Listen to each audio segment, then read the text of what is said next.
দিনে দুপুরো ডাকাতি হইতা শুধু শুধু আইসা সিলকারা করে দিলে এটা তো হইল না। তাহলে আমাদের একটু সুযোগ দিয়েন স্যার, এইটাই কারণ ওরা ওরা দরজা কিন্তু খোলে নাই, ওদের অফিস ওইটা, শুধু শুধু ওরা ভয় পাইতেছে কথা বলার জন্য, বুঝছেন, ছোট তো ছেলেরা।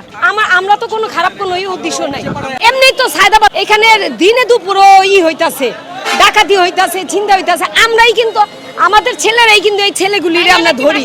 জন টার্মিনাল কারখানা এই কাউন্টারগুলি বন্ধ থাকবো তখন তো এই জায়গায় নীরব হয়ে থাকবো।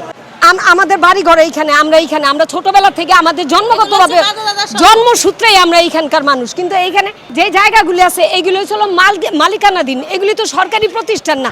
আমরা সরকারি জায়গায় তো আমরা কোনো কিছু করি নাই, কাউন্টার খুলে নাই, কিছু করে নাই, শুধু শুধু আইসা সিলকারা করে দিলে এটা তো হইল না। যদি আমাদের দেখাইতে পারে যে এটা আমার ভুল, আমরা রাইট না, তাহলে আমরা এটা যা খুশি ওনারা তাই করতে পারি।